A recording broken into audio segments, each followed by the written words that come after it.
Bismillahirrahmanirrahim. Assalamualaikum warahmatullahi wabarakatuh. Alhamdulillahi rabbil alamin. Wassalatu wassalamu ala ashrafil anbiya'i wal mursalin. Sayyidina wa maulana Muhammadin wa ala alihi wa sahbihi ajma'in, amma ba'd. Kaum muslimin dan muslimat di mana saja berada, syukur alhamdulillah kita panjatkan kehadirat Allah Subhanahu wa Ta'ala yang telah memberikan kepada kita segala nikmat, karunia dan rahmat yang tidak dapat kita hitung jumlahnya, yang tidak dapat kita kalkulasi berapa besarnya. Nikmat yang luar biasa yang diberikan oleh Allah kepada kita, sehingga kita dapat melaksanakan semua kewajiban kita, semua kegiatan kita, kegiatan keseharian kita dalam keadaan sehat walafiat. Selanjutnya, kaum muslimin dan muslimat, dalam rangka mensyukuri nikmat Allah Subhanahu wa Ta'ala yang banyak itu, kita hanya diminta oleh Allah untuk bersyukur atas nikmatnya itu dengan cara melaksanakan perintahnya, meninggalkan larangan-larangannya, dengan melaksanakan ibadah kepada Allah Subhanahu wa Ta'ala. Dalam kaitan dengan tausiah kita pada siang hari ini, saya masih ingin menyampaikan beberapa hal yang berkaitan dengan tata cara wudhu, dan yang kemarin sudah kita sampaikan secara keseluruhan tentang wudhu itu dari sisi dalilnya, dari sisi tata caranya. Kali ini saya akan menjelaskan bahwa wudhu yang kita lakukan, kita mencuci anggota badan kita membasuh anggota badan kita, pada hakikatnya sebenarnya kita membersihkan dosa-dosa kita. Kita membersihkan dosa-dosa yang dilakukan oleh anggota badan kita dengan air wudhu. Bagaimana bisa mencuci dan membasuh anggota badan itu pada hakikatnya menghapuskan semua dosa? Ada hadis Rasulullah Sallallahu Alaihi Wasallam yang diriwayatkan oleh Imam Muslim yang berasal dari Abu Hurairah radhiyallahu anhu. Apa kata Abu Hurairah? Sesungguhnya Rasulullah Sallallahu Alaihi Wasallam telah bersabda, "Iza tawadda al abdul muslimu awil mu'minu." Apabila seseorang hamba muslim dan mukmin mengambil wudhu, fagasala wajhahu, lalu dia mencuci mukanya, haraja min wajhihi, keluarlah dari mukanya itu kullu khati'atin, segala dosa yang dilakukan oleh muka, nazara ilaiha bi ainaihi ma'al ma'i, yang keluar yang dilakukannya dengan kedua matanya. Dosa itu keluar bersama air wudhunya itu. Apabila seseorang mencuci muka, maka akan keluarlah dosa-dosa yang dilakukannya dengan melihatnya dengan matanya bersama air wudhu.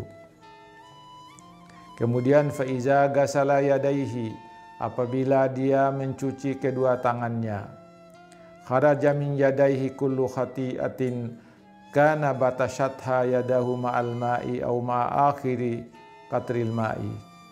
Maka apa yang terjadi? Maka keluarlah semua dosa dan kesalahan yang berlumur di tangannya bersama keluarnya air wudhu yang diambilnya itu. Lalu apabila seseorang mencuci kedua kakinya, maka keluarlah dari kakinya itu semua dosa yang pernah dilakukan oleh kakinya bersama air wudhu yang dilakukannya. Hatta yakhruja naqiyyam minadz-dzunub, sehingga dia keluar dari dosanya itu dalam keadaan suci dan bersih. Saudara-saudaraku kaum muslimin dan muslimat di mana saja berada, kalau kita analisis satu persatu apa yang disampaikan oleh Rasulullah, maka kita dapat berkata bahwa ketika seseorang mencuci kedua tangannya sebagai awal dari amal wudhunya, dia mencuci kedua telapak tangannya, kemudian pada saat dia mencuci kedua telapak tangannya itu, sebenarnya dia membersihkan dosa-dosa telapak tangannya itu. Maka dengan keluarnya air wudhu tadi itu, maka keluarlah pula dosa dari kedua telapak tangannya itu. Dan mengapa harusnya tangan lebih dulu yang harus dicuci? Karena apa? Dosa tangan itu, dosa telapak tangan itu lebih banyak daripada dosa anggota badan yang lain. Karena tangan itu digunakan untuk mengambil sesuatu. Tangan itu digunakan untuk menarik sesuatu. Tangan itu yang digunakan untuk memegang sesuatu. Boleh jadi selama ini atau sebelum itu kita memegang yang haram. Boleh jadi kita mengambil yang haram. Boleh jadi kita menarik yang haram. Maka dengan air wudhu itu tadi, dengan dicucikannya tangannya, maka kata Rasulullah akan keluarlah dosa tangannya itu bersama air wudhu. Kemudian yang kedua kata Rasulullah adalah mencuci mulut dengan air wudhu. Mengapa mulut harus dicuci dengan air wudhu? Karena di dalam mulut terdapat lidah. Lidah itulah yang melakukan banyak dosa. Dosa dari lidah akan dihapuskan oleh air wudhu yang kita ambil. Akan keluar bersama air wudhu yang kita habis kumuri itu, akan keluarlah dosa dari dosa mulut yang di dalamnya ada lidah itu. Mengapa dia yang kedua? Karena apa? Lidah termasuk anggota badan yang banyak berdosa. Kita bercerita tentang aib orang lain. Kita cerita tentang kekurangan orang lain. Kita menggunjing orang lain. Kita mengadu domba orang lain.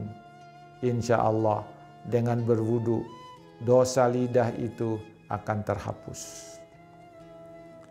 Kaum muslimin dan muslimat yang dirahmati Allah Subhanahu wa ta'ala.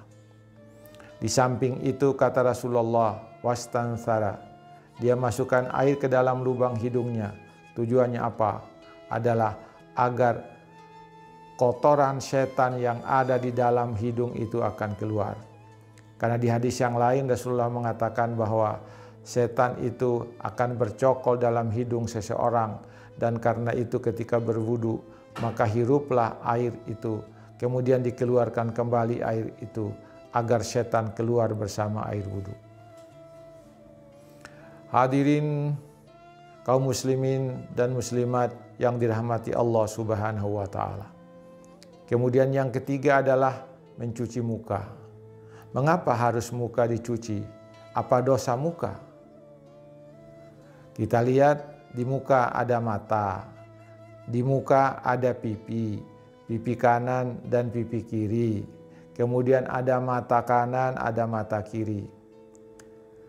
Dengan mencuci muka, maka diharapkan dosa muka itu akan keluar bersama air wudhu.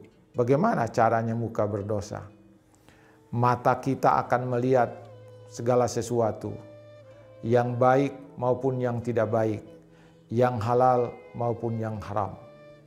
Yang halal sesuai dengan tuntunan agama. Kalau mata melihat yang haram, berarti mata telah menghasilkan suatu dosa. Dengan berwudu, maka dosa-dosa mata akan keluar bersama air wudu. Kemudian yang berikutnya adalah dosa yang dihasilkan oleh pipi kita, pipi kanan, pipi kiri. Kalau seseorang mencium wanita yang diharamkan oleh Allah, laki-laki mencium wanita yang diharamkan oleh Allah, maka dia telah melakukan perbuatan dosa. cipika dengan pipi kanan, cipiki dengan pipi kiri, akan menghasilkan dosa kalau dia mencium sesuatu yang diharamkan Allah Subhanahu wa Ta'ala. Oleh karena itulah, kaum muslimin dan muslimat di mana saja berada, perhatikanlah ini. Karena apa? Kesempurnaan wudhu kita tergantung dari wudhu yang kita ambil. Karena itulah maka semua anggota badan yang dicuci ketika wudhu adalah dalam rangka menghapuskan dosa-dosa dari anggota badan itu. Itulah saudara-saudara sekalian yang baru kita bisa sampaikan pada hari ini. Insya Allah kita akan lanjutkan besok. Sekian dulu, lebih dan kurangnya mohon dimaafkan. Assalamualaikum warahmatullahi wabarakatuh.